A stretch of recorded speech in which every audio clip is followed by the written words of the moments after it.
Hi, Salim Omar here, and I wanted to record this video for you. We just finished tax season, so I want to give you 5 easiest steps to de-stress and re-energize your practice after a busy tax season.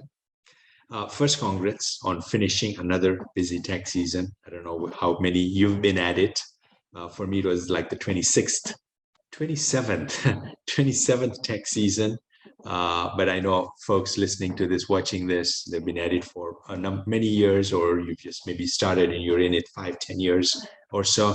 Regardless, congrats on finishing another busy tax season. And I know that you're feeling tired, exhausted, drained. Your body and mind are signaling you need to rest up.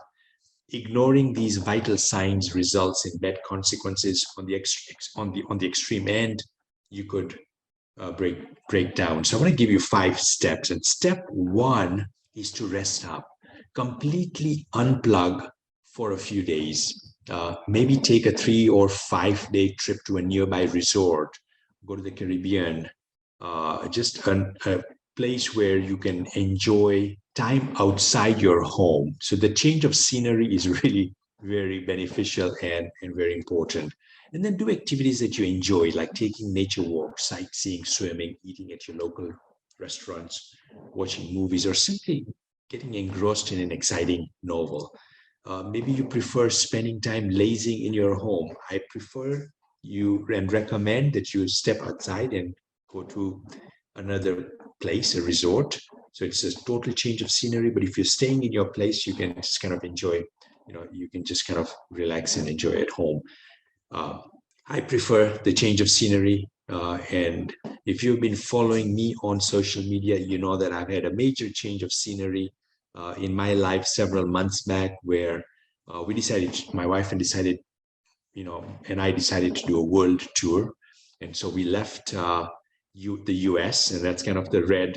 Starting in the US, we left the US and flew to Portugal, and this was early February, flew to Portugal, spent 10 days there, and then Spain, and then Morocco, went to London, spent a week there, went to an island in Malta, right in the Mediterranean, and then flew to Turkey, spent time in North Cyprus, and then now we're in Malaysia for the last 3 weeks. And so we'll be here for another couple of months. But yeah, total change of scenery. It's been amazing. Everything that we have been able to do, the memories we've been able to capture, the things we've, the cultures we've experienced, the different foods, the people we have met, and so forth. So just different things that we've done.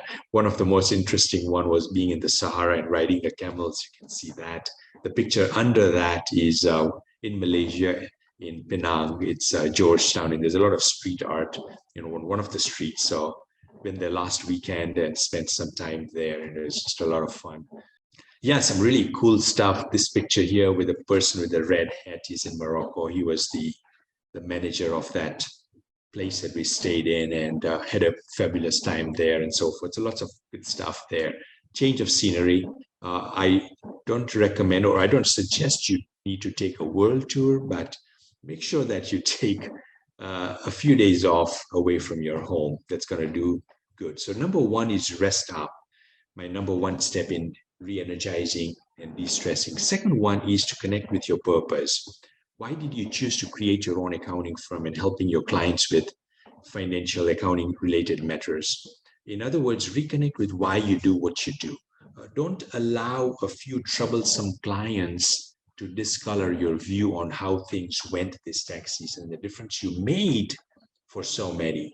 The impact that we have, with clients comes in many different shapes and forms. And it's a common tendency in our profession to downplay our self-worth and our contribution to helping our clients reach the desired results. So when you're taking the break and you're rejuvenating yourselves, kind of be thinking about what are some of the things that some of the reasons why why you are in the profession, and what do you enjoy about it. What are some of the things that you do that bring a lot of fulfillment for you? And so connect with that purpose. And then when you're back, meet with your team. They went through the thick and thin of things. They got you to the finish line. And I call this a post-mortem meeting, and it's probably one of the most important meetings that you can do as a leader. And the purpose of the meeting is really to bring all your team players together. And it's like after a major game, you bring the whole team members together. And the agenda is pretty simple. It's a 1-2 hour meeting. Starting off with some heartfelt thanks to your team, discuss the wins, and you had lots of them. And we tend to oversee them or overlook them or forget about them. But if you really start putting them down on paper, it's going to be a full page of things that did go well. All the new clients you served, all the amazing stuff that happened, the collaboration, the teamwork, and so forth. So make sure you kind of have a segment in that meeting where you're discussing the wins. And then next is talking about areas of improvements. Asking the team to come prepared, with a few things like the work delivery, productivity, technology, customer service, and so forth. So everyone comes in prepared for this meeting. They've given this some thought, and so then they're sharing, and it's an open dialogue. It's not about finger pointing. It's about, hey, what can we do better? If you were the person running the firm, each team member thinking if they're the leader, what would they do? What would they change? What would they improve? And if everyone comes with that, everyone coming together with that mindset, it can be a very informative meeting, and it's going to give you a lot of good information to create your goals for the next trimester. And so, that's something. Then it gives you the information so that you can say, all right, this next trimester, the next 4 months, this is what we're going to plan for, as part of our 120-day goals, and using, the 120-day action plan or something like that to capture your goals. What are the things that you want to improve on, you want to work on?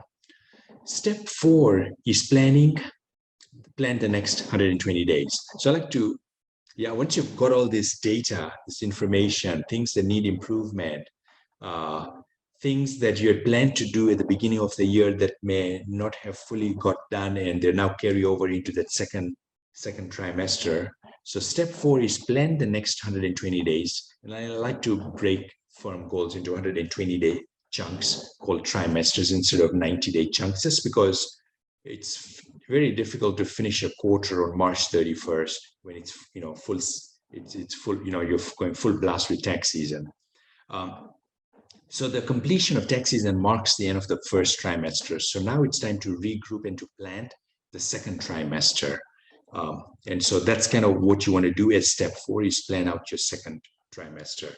And then the final step is step 5, optional, highly recommended. I'm going to be holding a 2-day virtual event in a few weeks to help folks, practitioners, with their 120-day day goals. It's by qualification.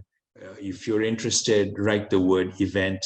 Put that in the comment section, and we'll send you all the details. As part of the meeting, as part of this event, you'll get a workbook. You'll also get the 120-day action plan, and we'll use part of the 2 days is helping you become clear about what your 120 days is. So you'll walk out of those 2 days with your plan. That's the goal. It's free. There's no fees for that. It's for the right folks. It's by qualification. So something you're interested, kind of just put your put in the comment section, write the word comment, and we'll get that information, the details to you. All right, so here's a quick recap. Number 1 is rest up, get recharged. Second, connect with your purpose. Why do you do what you do? Meet with your team, going to review tax season, all the great stuff that happened. Get information. They have a discussion about what can be improved. Plan the next 120 days. And if you're interested in attending my coming event, then type the word event and we'll get you all the details. All right. Hope you found this useful. Great to have you on my list, on my subscriber thing. If you like this video, kind of hit subscribe. Make sure that you get informed about videos like this that I'm creating quite often. So yeah, great. Thanks for watching this. You take care.